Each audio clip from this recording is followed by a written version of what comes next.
You're listening to Tremendous Leadership with Dr. Tracey Jones. Hello, everyone, and welcome to the Tremendous Leadership Leaders on Leadership podcast, where we pull back the curtain on leadership and talk with leaders from all over the world on what it takes to truly pay the price of leadership. And I am so excited because my special guest today is Michelle Seiler Tucker. And Michelle is the president, founder, and CEO of Seiler Tucker Incorporated.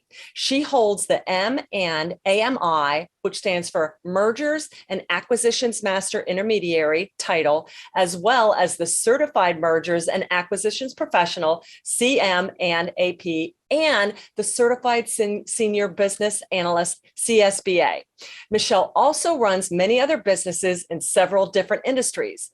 As a 20-year veteran of the mergers and acquisition industry, she is regarded as the leading authority on buying, selling, fixing, and growing businesses. She and her firm have sold over 1,000 businesses in almost every vertical and have a remarkable track record of success. Michelle, I am so honored to have you on the podcast today. Thank you, Dr. Tracey. It's a pleasure to be with you. I love it. And I especially love it because Tracey became Dr. Tracey because my dissertation was studying a merger that went south and that turned into a crisis event. So I studied 2 credit unions that in the end, it looked really good on paper, but then some attitudes got in the way and it went south. In the end, they pulled it out. So I was all about fascinated by this. So Michelle, just thank you so much. You're welcome. You mean some ego got in the way? Oh, I mean some ego. And I tell people, I'm like, you say attitude, you mean ego. And it's so funny you said that. And I tell people, hey, merging companies is easy. Merging people is really hard. You know, on paper, it looks great. And I want to hear you talk all about that. So for our listeners, they're always like, Tracey, how do you meet all these tremendous people? And Michelle reached out to me, but we're going to talk at the end about her book that just came out, her Exit Rich. But she also knows a dear friend of mine, Sharon Lecter. And could you share a little bit about your relationship with Sharon, Michelle? Sure. So I met Sharon Lecter, years ago. I want to say the first time I met her was at CEO Space. I'm sure you have heard of CEO Space. I sure have. I spoke at CEO Space. I think she was the keynote speaker that year. And so we met there, and then we met at several other events like Secret Knock, some other events. And with Greg Reed. Just kind of, with Greg Reed, and then Eric Swanson and, that whole network. And so anyway, we just spoke on the same stage and we kind of got to know each other a little bit. But, we got to know each other, but not like close, good friends that hung out all the time because there's never time for that at these events. I fly in, I fly out. And so when I was writing Exit Rich, a good friend of mine, David Corbin, said, because I was trying to make all the lists, I was trying to make Wall Street Journal and New York Times and all the lists. And my good friend, David Corbin, said, you really should think about Sharon Lecter being your co-author because she was a co-author for Rich Dad Poor Dad. She's a New York Times bestselling author 5 times. And he goes, you really should consider her. And I said, do you think she's going to like my manuscript? And he goes, Michelle, she's going to love your manuscript. So he read my manuscript. He loved it. He sent it to her. She said, I absolutely love it. I will add, the mentor's corner after each chapter. And that's kind of really how we began working together and writing together. And that's how we both wrote Exit Rich together. Well, I love that. And for our leaders out there, you heard Michelle say that, hey, will she like it? We all struggle with these things, but leadership is all about connections. And my father always said, it's the people you meet and the books you read. So today, to our listeners, you get to meet the tremendous Michelle Tucker, and we're going to talk about her book at the very end. But Michelle. But can I say something? Yes, it's please. Not just the people you meet, it's what you do with those relationships. Absolutely. Because we can meet great people all day long and never really, connect with them. And it's all about really connecting. Well, absolutely. And Michelle, same with books. I can sit there and look at it, and be taught, but until it's caught, all the books in the world won't help you. So absolutely phenomenal point. And I'm sure you're going to dive into more of that. So we're here because this podcast is really leaders out there, seasoned leaders. And they're so hungry to hear from people like you that have really walked the walk and have the battle scars to show it. And leadership is really tough, but it's also, it's what makes life living. So my father did a speech called The Price of Leadership many, many years ago. And in it, he says that there's 4 things that you are going to have to pay if you truly want to be a leader and not not a lino, a leader in name only. And the first one of those, Michelle, he talks about is loneliness. And, we kind of quip and say, it's lonely at the top. And that's why a lot of people don't want to step into leadership, because you are kind of breathing different air. But can you unpack for me what loneliness means to you as a leader, maybe a time in your career where you went through it, and some words that you would have for our leaders if perhaps listening are in a season of loneliness? Sure. So I've experienced loneliness different times in my career. One time that comes to mind very quickly is when I wasn't in my entrepreneurship role, and I was actually working in corporate America. And I was working for Xerox, and I was the vice president, regional vice president. I actually started out in sales. They recruited me. Xerox recruited me. Within 6 months, I was promoted to regional vice president. And then all my friends, I'm now their boss, but I was in charge of over 100 salespeople. Okay. And to me, that was kind of a lonely position, because all of these people were my friends, because I beat them, many of them, threw their hat in a ring and interviewed for the position as well. And I had only been at Xerox for 6 months. They actually changed the policy to promote me. So a lot of these friends, I guess, weren't really my friends, because they stopped talking to me after that. And then I was just in corporate America, having meetings to schedule follow-up meetings with higher level management. And, at Xerox, we all had fun. We all went out together. We all did things together. We were like one big happy family in a sales team. But when I got promoted to management, that completely changed. And that was a big time when I felt lonely. As far as what I do now, absolutely there are times, because there's not, how do I say this? When we're doing multi-million dollar transactions, there's not always someone that we can bounce ideas off of. Okay. At that level. Does that make sense? It sure does. And so, sometimes that gets lonely, because, look, your network equals your net worth, right? And the more successful you are, sometimes is when your friends change. You don't hang around the same people you used to hang around with. You don't associate with the same people you used to associate with, for a multitude of reasons. So that can be a lonely point, especially if you haven't replaced those friends with new friends. Ooh. Make sense? Yeah, absolutely. Okay. So let me ask you this. Where would you recommend, I've heard it said new levels, new devils. So that's kind of like new problems, but I love that you put it about the more successful you are, that's when your friends change. And we're reading a book, Journal of the Climber, and it's almost like when you get to the next peaks, not everybody who was on the previous peaks, a lot of people are going to lag behind and be like, I'm plateauing. So what would you recommend for the leaders out there? I know you're dealing in an industry where it's very proprietary. You can't just go out there, but how did you fill that loneliness gap? Where do you fill yourself up with? Well, fortunately for me, I own other businesses. So I fill that gap up with other companies I own. Okay. And I have friends in those companies. I have, relationships in those companies. I have people of like mind in those companies. So for me, it's other businesses that I own. It's also, the friendships that I have. But, for me, like I said, it's other businesses I own. So it's not just M&A, M&A doesn't completely consume me. Thank goodness. I hear you. Yeah. Well, and I love that you brought that up for our listeners too. You may be like, well, I'm just struggling with one company. Look at Michelle. But I think her point is that you can have other, like I have my professional group. I have mastermind group. I have my my health coaches. I have my spiritual coaches. So if I'm, I still have, they may be in different areas of expertise, but I love that she said that we're like-minded, so we're value congruent in that I know they got my back, and loneliness isn't always about just looking for an answer, but just about knowing that you've got somebody in there with you.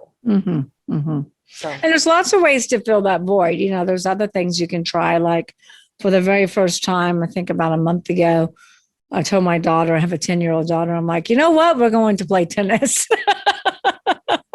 And I haven't played tennis since high school. So her and I have been taking tennis lessons every weekend. And I Nice. love tennis. I love Yes. it. So there's Yes. different, so just get outside and do something different that you've never done before. Try something new. If you like writing, write a book, Right. just Right. try something different that you've never done before. And that helps a lot of times fill the void. Plus, I always say, when you're lonely, be of service, be of value to someone else. Because when you're feeling lonely and when you're feeling lonely, to me, it's more about suffering. You're thinking about you. You're thinking about you. When you're in your pain, it's because we're suffering, right? And if we're suffering, are we being selfish?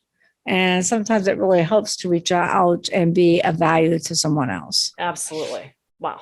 Outstanding. Okay. So that's loneliness. The next thing he talked about was weariness. Mhm. And, when you are leading the charge or you are responsible, for, as you said, hundreds of people or making these deals, it's taxing because, we don't get to sit and vegetate a lot because we're always moving physically, using our brains intellectually, pouring out into people spiritually. So how do you combat weariness, Michelle, so you stay at the top of your game? I tell you, for me, it can be very taxing because if you think about it, what we do, we're responsible for pretty much everybody because we're responsible for the sell side, right? So we're responsible for that seller. We're responsible for their employees and what happens to their employees' families, the vendors and JVs that they work with. We're responsible too for those buyers, making sure that we set them up for success, their employees, their families. I mean, it's a lot, on our plate. And we're not just doing a deal. I mean, we're their psychologist, we're their babysitter, we're their lawyer, we're their CPA. We wear all these different hats. And it can be very taxing. It can be very difficult because every deal falls apart and we have to put it back together again. So the whole world of that transaction is on our shoulders. And there's been many times where my deal has fallen apart and times where I've called my husband and go, why am I in this? Why do I do this? And then my husband reminds me. So for me, I think it's just, yes, I get to that point sometimes where, not very often, but sometimes where I'm like, oh my God, it's too much. And then I always say to myself, this too shall pass. Yes. This too shall pass. And I have this philosophy. Now it's difficult. So I have this philosophy, but I have to practice. But my philosophy has always been, if it doesn't affect my life in the next 5 years, then I'm not going to let it bother me. If it doesn't affect my life in the next 5 years, then I'm not going to let it bother me. Mm-hmm. And then my slogan has always been, this too shall pass. I'll try not to kick your ass. I don't know if I can say that on your show, but I just did. I love that. How can I? You are my sister from another mister. I cannot believe I haven't thought of that. This too shall pass. So I own a company in Houston, and my partner called me up one day and he goes, I've had it. I can't take it anymore. These employees, I'm about to fire them all. I go, don't fire them all because then you're going to be doing everything. Yeah. And he goes, well, what do I do? And I said, you just put up a big sign, in front of your computer that says this too shall pass. I'll try not to kick your ass. And he goes, I love it. And then he put the sign up everywhere. Yeah, there you go. Well, oh my gosh, Michelle, that reminds me, my dad would say, people would be like, I quit. I don't like the people I work with. And he's like, well, you're going to hate them anywhere you go. Might as well stay here where you at least know who you're dealing with. Oh my gosh, that is so funny. I love that. Okay. So weariness, I love that. And I love that you brought up for the entrepreneurs that may be in the valley has an end point. Okay. Mm-hmm. And then we come out of it. It's not the journey to the bottomless black hole pit. All right. There always is a bottom, and life is a pendulum. And some days you're going to have the best week of your life. The next week could be the worst, but you just got to keep going. You just got to keep going. And then you have to focus on your why. What is your why? And your why needs to serve a bigger purpose in yourself. Absolutely. Because again, when people get depressed, when people get, so caught up in things, I think a lot of times, like Tony Robbins says, that's when you're in a suffering state. Yeah. Well, you hit on that earlier. You said, and I wrote it down as really pain stems from self-focus. So the more you orient everything back to you and get in, my dad would say, thumbsucker mode, you make it worse. You get in this rumination. I mean, psychologists call it that. You can give your body a disease of the mind because you're just in this negative thinking. Right. Right. And yeah. So you got to take the focus off of yourself and put the focus on other people. There's always somebody that has it so much worse than you. And there's so many people that are lonely. Yes. So you really need to be of service to be of value to someone else. I love it. I love it. And that's a wonderful way. If you are feeling weary, take stock of how much are you focusing on yourself, because self-focus will deplete you. I know of no quicker way to end up feeling miserable than to just withdraw into myself and that kind of bird in the gilded cage where it's just me, myself, and I, and having my pity party. So thank you. And and it can be easy. It doesn't have to be complicated. There's been times where I've been at a restaurant with my daughter and I see a family. It looks like maybe they could be struggling, and we just buy them dinner and then we leave, or we go to the grocery store and we bought somebody's groceries for them before that look like they're struggling.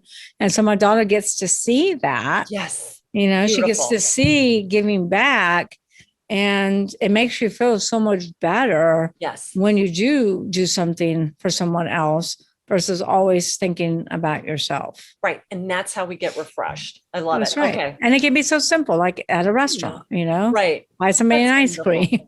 Yeah. Doesn't have to be expensive. Yeah.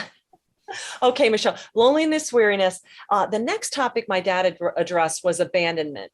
And typically abandonment kind of has that negative connotation, fear of abandonment. I'm in pet rescue, so abandonment is a very bad thing. But he talked about abandonment in that you need to stop thinking about what you like and want to think about in favor of what you ought and need to think about. And he would always tell me, Tracey, I'm like, Dad, how'd you get so successful? And he's like, I do more in a day to contribute to my failure than I do my success, because I am not being very hyper-focused about, and like you said, it's a habit that you and I, everybody out there listening, we don't get up different. And all of a sudden our brains, every day you got to do this. But how do you really stay focused, Michelle? You've got so many different pieces, companies, deals cooking. How do you you must be tremendously streamlined and laser focused to keep all the pieces moving. What are some words of advice for our listeners? Yeah. So for me, it's all about habits, right? So first things first, I have different habits on the weekends that I have during a weekday, but on a weekday, first thing I do is always give gratitude. And I do that in front of my daughter too, so she sees me. But I always give gratitude first thing in the morning. A lot of times before she gets up, so then I have to do it again. So I always give gratitude, number one. I work out. And I get up at like 4 a.m., 4:30 a.m., give gratitude, work out. I read a chapter in a book that I've been working on, that I've been reading, daily. It's hard for me to read a book every day or, a book a week, because I do have a daughter and I do have businesses. I'm pretty busy. And then I focus on results. So I don't really focus on to-dos. I focus more on energy management versus time management. Ooh. So what I focus on is those things that I do better than everybody else that I can't delegate. And I delegate the rest. So I focus on energy management. Okay. So energy management are focusing on those things that only you can really do. And I'm focused on results, not on the tasks. Does that make sense? Yes, absolutely. Okay. As far as energy management, I encourage everyone to really keep a diary or keep a journal of the last 30 days and write down everything that you do from the minute you get up to the minute you go to bed. Everything, even from brushing your teeth, showering, etc. And then there's 3 different buckets. You got the A bucket, the B bucket, the C bucket. A bucket is those things that only you can do. Like only I can write my books. I tried a ghostwriter. It was terrible experience for me. Sure. Right. So only I can write my books. Only I can do my podcast. Only I can really be a guest on podcast. Only I can really negotiate these multi, 50, 70, $100 million transactions. Unfortunately, nobody else in my company really can do that yet. So only I can do that. So that's my type A. That's my A bucket. My B bucket are those things that I'm really good at, but I can delegate. Other people can do them too. Like I'm really good at evaluations and analyst work, but I have a team of analysts that I can delegate that to because it's very time intensive and it's very energy draining. I can write the SIMs. These are the prospectuses that go to our clients, but I have a team of writers. Mm-hmm. Okay. And again, it's very time consuming. So I delegate those things that I can do, but I don't need to because other people can do them just as well, if not better. Mm-hmm. And in the C bucket are those things you should never do. You should never do. Yeah. And those are things like people are going to laugh at me, but I'm going to say, go to the grocery store. You're not going to see me going to a grocery store. Amen. Preach. I haven't been to a grocery store since Hurricane Katrina, and I don't plan on going. So to me, that's an energy zapper. Yes. Mowing the lawn is an energy zapper. I do have somebody who cleans my house. It's an energy zapper, So these are energy zappers that completely deplete your energy. And we really have to take stock of what we make. What do we make per hour? If you make $100 an hour, do you want to do these type of tasks that maybe you can hire somebody for 10, 15, even $20 an hour? Right. So we really got to figure out what our time is worth, what our energy is worth, and outsource the rest. Does that make sense? It reminds one of my favorite quotes is, I think it's Dan Sullivan, and he said, "Delegate everything but genius." Yeah. And I'm sure you've read Michael Gerber's E-Myth Revisited. Mm-hmm. If you're the entrepreneur, you have to have the managers and technicians, and we know how to do it, but you got to let them do your thing. So you're up here doing the E thing. But even the smaller business owners, like the solopreneurs, right? I see a lot of women starting businesses from their home, but they're still taking care of their kids. Yeah. They're still cleaning their house. Yeah. They're still trying to do everything. Right. Like I said, if you don't have an assistant, you are the assistant. So you really need to take inventory of what you do every day. Focus on your genius, delegate the rest. Okay. Excellent. Well, that is really profound. And how long did it take you before you realized that? I mean, before you said, hey, I think a lot of solopreneurs or people that are very small are like, when do you see that tipping point or when you really need to bring in additional help? Because that's always a tough point, because then there's training, there's added costs. So how would you recommend? Well, I think you need to bring people in. I've always brought people in right away. I've never been a solopreneur. Okay. I love that. All right. So I think you need to bring people in right away. Now, there's a big difference between bringing a W-2 in, bringing 1099 in, or bringing an intern in. I hear you.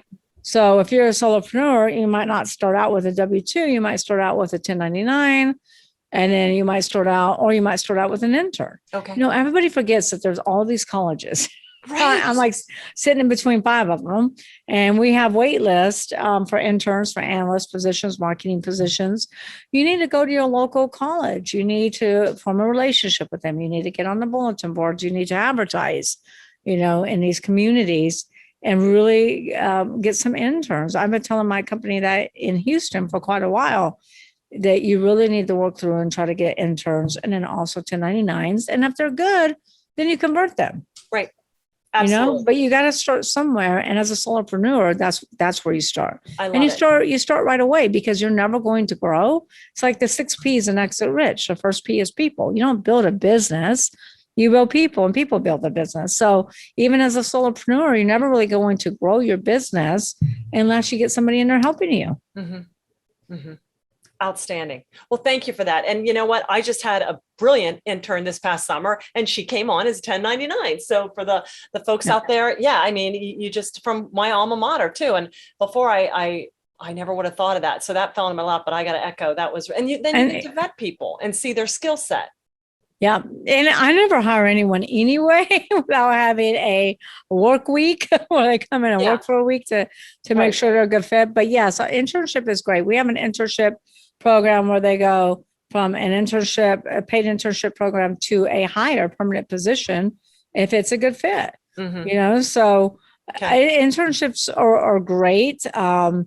It also gives you a chance, because everybody's like, well, it's hard to work with millennials and Gen Zs. And I don't find that to be true. I think it's hard to work with any demographic. It depends upon the right person. You just have to get the right one. You have to get the right Absolutely. millennial. I have to get the right Gen Zs. And I just happen to get all the right ones. Yeah. Or the right boomer. Yeah. I mean, yeah. Yeah. And that's an intrinsic motivation. I'm glad you brought that up. Okay. That's really great insights because we can't do it all. Otherwise we'll fall into the We can't weariness, do it all. loneliness. One thing pits. though, I want you to know is Yes. if you do bring on an intern or you do bring on that 1099, you have to have them sign an agreement that states you own the work that they have produced. Okay. So if they're writing articles or blogs or taking videos or photographs or any creative content, you want to make sure that you own that content. There's been Okay. many situations where lawsuits have occurred because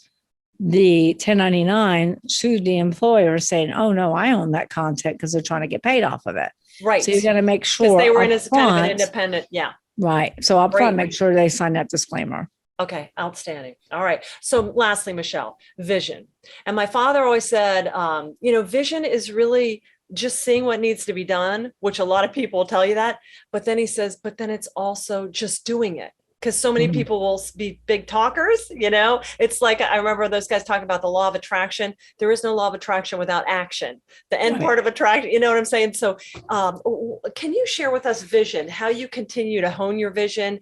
Maybe when you left Xerox in sales and said, you know what, I've got the entrepreneurial bug. And how did you go into the field that you went into? And how do you keep honing your vision? Yeah. So, in my book, Exit Rich, I have knowledge is power, right? Knowledge is power. And I give, some really unique case studies of things that have happened, like Dollar Shave Club was about to go bankruptcy. They made one little tweak in their process and now they're a multi-billion-dollar corporation. Wow. But then I say implementation is key. You can have all the knowledge in the world, but if you don't implement, you're never going to be successful. So I think vision is huge. As far as when I left Xerox, I did it with a parachute. So I was really, really missing entrepreneurship because I had businesses before Xerox. I owned different businesses in different verticals. Now here I am working in corporate America, and I just really missed entrepreneurship. But I didn't want to leave my 6-figure great benefits position either. And I was really climbing up that Xerox ladder really quickly. And so I knew there was, big plans for me at Xerox. And so I was looking to buy a business on the side and keep my day job. But I stumbled across a franchisor. Actually, my husband knew one of the founders, and they only had a couple of franchises. And I said, look, I want to buy a franchise. And they go, no, we know of you. We know your nickname is the closer. Because my nickname at Xerox is the closer.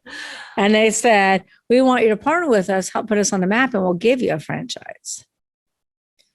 And I said, okay, but you're not very successful. So I'm not going to leave my great position with corporate America for a company that's not very successful. I said, I'll tell you what I'll do. I'll try it out for 6 months and see how it works. So I did that for 6 months, made more money in 6 months than I did a whole year at Xerox. And I knew that was the right path. Plus, I also met with other franchisors that wanted me to partner with them. Okay. So I started my franchise sales, consulting, and development business. So I did it with a parachute. Yeah, well, that's okay. Hey, I often tell people, don't just burn the ships. You only do that more. But, if you can, have a nice transition, that alleviates a lot of the, nail biting and stuff like that, and saves the stress on the family. Right. Okay. So anyway, so I did that. So vision, to me, vision, most entrepreneurs don't have a problem with vision. Most entrepreneurs are great at vision. They're poor at integrating their vision. So every entrepreneur needs a great integrator.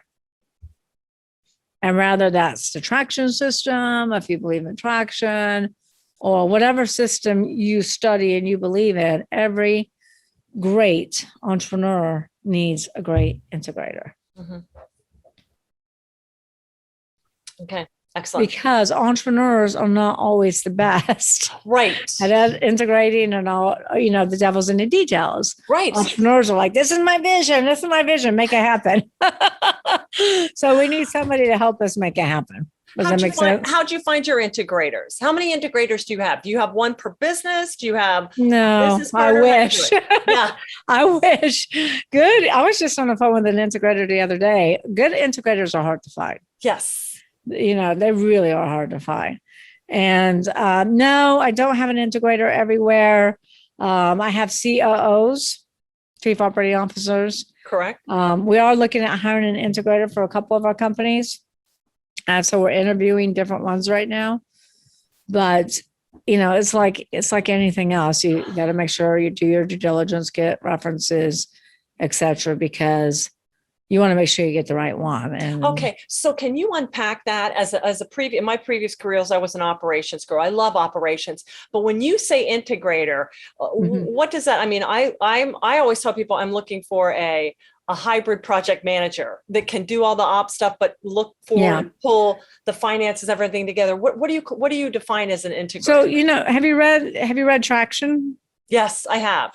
The OS system 10 years ago. Yeah. Yes. Yeah. And so they have the implementer and then they have the integrator. The implementer is someone who sits down and meets with you and asks you all the questions about where you see yourself, where do you want to see yourself. But they're just asking the questions and helping to craft a strategy. They're not the ones integrating. Yeah. Amen. So sister. They are. So Traction is a big one. If you really want an integrator. So an integrator is somebody who's really in the visionary's head and takes those ideas and knows what's going on with each one of the teams and works with the teams to make sure that everybody's working towards one common goal, make sure that everybody's in alignment, making sure that everybody understands the vision. That's really what an integrator does. Okay. And I remember when we were studying our merger that went south, one of the terms in the motivation, the PhD word was collective efficacy, which means, hey, does everybody agree with this merger? And you could see clearly half of them did not. So you already had a schism where half the people were literally you can't integrate the entrenched. You know what I'm saying? Right. That's fascinating. But I love that. I love that you said integrators have to be in the visionary's head. Really interesting, Michelle. And see, it's a big difference between an integrator and a COO, right? Yes. Now I see that. Yes. Yeah. So a COO is supposed to what? What's a COO do? A day-to-day operations, tactical, a little bit of strategy, get the stuff done. Yeah. Day-to-day operations, make sure you cross the T's, dot the I's, quality control, but the integrator is taking that vision from out of the entrepreneur's head and integrating it into the CEO's head and into each one of the different departments. Make sense? I think I need to write a job description for that and go out and start. They are. Yeah, there's a small group of integrators. I was on the phone with one of them last week, and I said, "Oh, okay, you got a group. How many?" She goes, 5. One of the biggest problems I have found with the integrators is that they take on too many clients. And then they don't have any integrators underneath them. Oh, sure. So that's a big problem. The integration. They can't scale the integration. You need to integrate the integration. Yeah. So that's one of the biggest problems. There was a lady in Houston. We were looking at hiring. I'm like, you already have a couple of big clients. One I know very well, and they don't want to let you go. Wow. And good insights, Michelle. Yeah. Yeah. Okay. So that's a big problem with an integrator.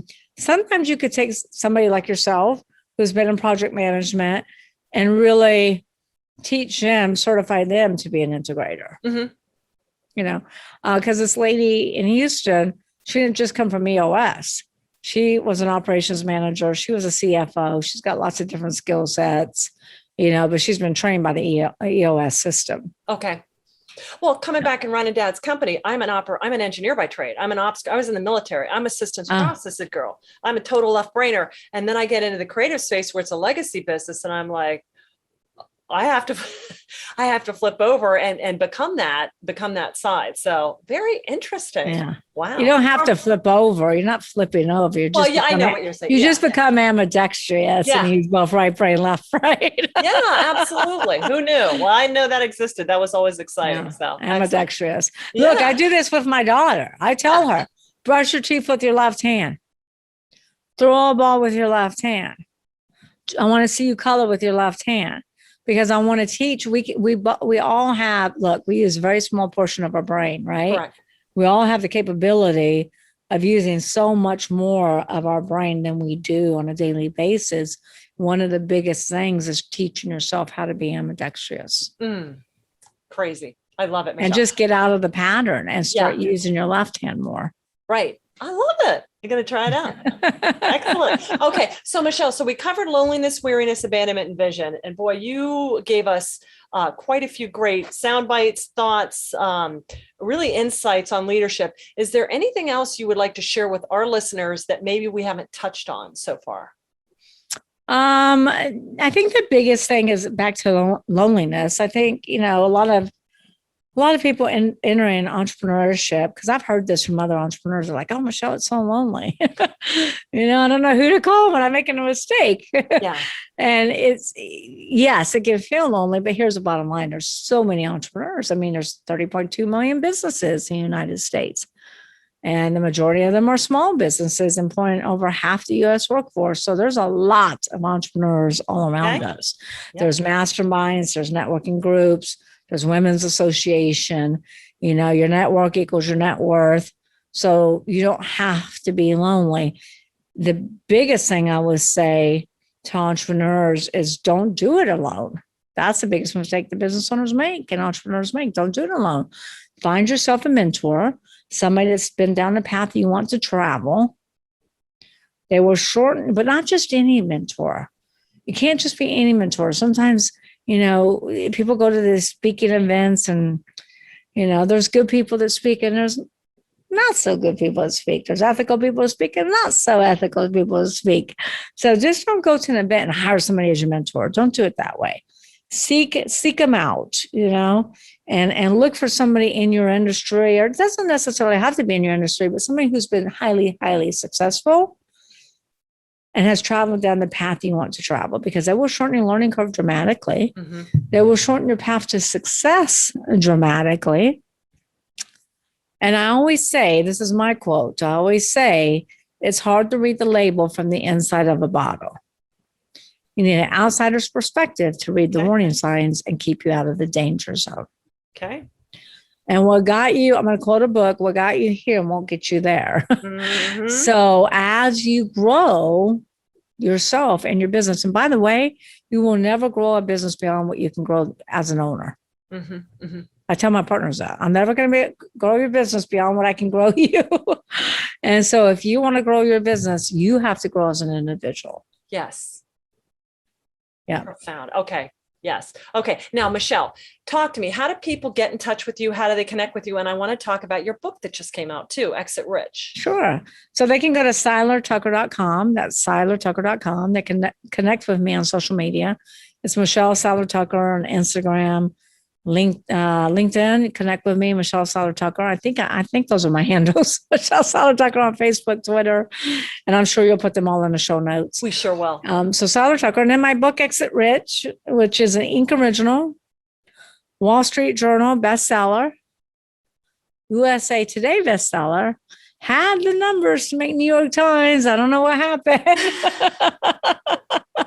Endorsed by Steve Forbes. Steve Forbes says Exit Rich is a gold mine because entrepreneurs leave way too much money on the sale of their business. And Exit Rich, by the way, is just not for selling your company. Steve Forbes also says 80% of businesses will never sell. 80%, that should be a big wake-up call for business owners because you have less than a 20% chance of success. Mm. And the number one reason for that is because business owners treat their business as their baby, mm-hmm.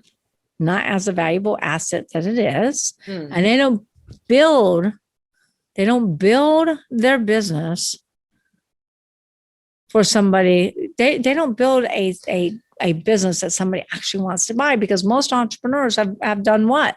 They built a glorified job and wish they'd go to work at every day versus a business that works for them. Right. Okay. So Exit Rich is all about building a sustainable business that you can scale. And when you're ready, you will actually have a sellable asset. Sharon Lechter, who you've met, who's a good friend of yours, she is my co-author. Again, New York Times bestselling author from Rich Dad Poor Dad. She's a CPA, financial literacy expert, and she writes the Mentor's Corner after each one of my sections, after each one of my chapters. And as a bonus, her husband is an intellectual property attorney, and he adds his 2 cents as well under the proprietary section, which is extremely valuable. And then Kevin Harrington, the original Shark on Shark Tank, wrote the foreword. And of course, we got glowing testimonials from Jack Canfield, Mark Victor Hansen for Chicken Soup from the Soul. We have Les Brown, Brad Sugars from Action Coach, not Traction, but Action. Yes, I know. Action Brad, Coach. Yes. And we have Brandon Dawson from Grant Cardone's team. Oh. We got Tom Hopkins, some of the oldest, but the greatest, Tom Hopkins and Brian Tracey. Wow. So we got some really good testimonials. So you can go to Exit Rich. So as far as ordering Exit Rich, if you're outside the United States, I encourage you to go to Amazon because of shipping cost. Inside the United States, I encourage you to go to exitrichbook.com, because at exitrichbook.com for $24.79 plus shipping, we'll email you the digital download. We'll ship the hardcover to your doorstep. We'll give you a lifetime membership into the Exit Rich Book Club. There we have video content and me doing training, some of these really deep dive training on these different strategies and techniques that I've been teaching for the last 20 years in the trenches, plus documents to operate your business, documents to sell your business. So we have sample org charts, policy and procedure manuals to sell your business, sample letter of intents, purchase agreements, due diligence checklists, closing docs, and more. All the documents you need to operate and sell your company are there for your review and your download. And Tracey, I can promise you, all these documents, if you went to go recreate, it would cost you over $50,000. I know, because I spent the money. Right. Yeah. And then we're also giving you, but wait, there's more. We're also giving a 30-day free membership into Club CEOs. And that is an entrepreneurship mastermind where we really help business owners ask transformational questions so they can pivot and build that sustainable, scalable, and sellable business, all at exitrichbook.com for $24.79. My goodness. Oh, well, Michelle, thank you so much for putting that. I can't wait to get You're that. welcome. That's a lot of value.